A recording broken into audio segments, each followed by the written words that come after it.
បាទសួស្តីអ្នកទាំងអស់គ្នាថ្ងៃនេះបានមកអង្គសង្គ្រាមគេហើយមនុស្សដល់កមនុស្ស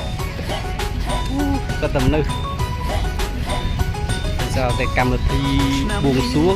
ទៅតែចប់អញ្ចឹងមនុស្សច្រើនមែនទែនមនុស្សជុំច្រើនកម្មវិធីបួងសួងមានព្រះមហាក្សត្រយើងចូលរួមដែរអញ្ចឹងហើយមនុស្សឆ្នាក់តែប្តីក៏ច្រើនដែរអូខេបងប្អូនតាមដានដល់ភាពការចូលទស្សនាកូវីដអស់គ្នា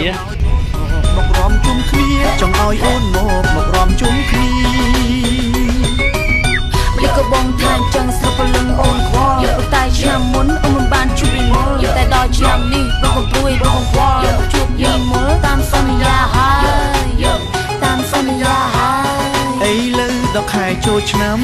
អីលើដល់ខែចូលឆ្នាំបងនៅតែចាំអើយចាំ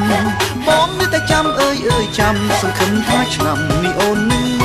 កសូមអូនយកចិត្តបងផងសូមអូនយកចិត្តបងផងព្រោះតែនឹងស្រស់ពើនួនល្អព្រោះតែនឹងស្រស់ពើនួនល្អពេចបាយបងដងព្រោះតែនឹកពេកពេចបាយបងដងព្រោះតែនឹកពេក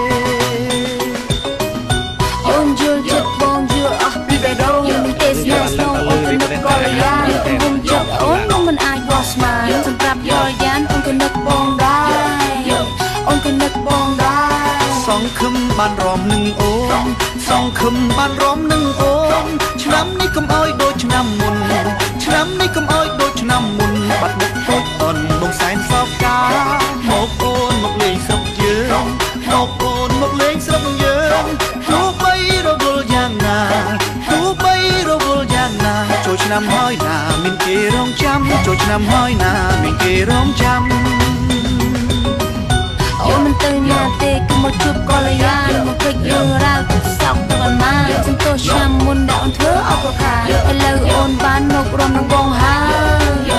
មករំនឹងបងហើយសង្ឃឹមបានរំនឹងអូនសង្ឃឹមបានរំនឹងអូនឆ្នាំនេះកុំអោយដូចឆ្នាំមុនឆ្នាំនេះកុំអោយដូច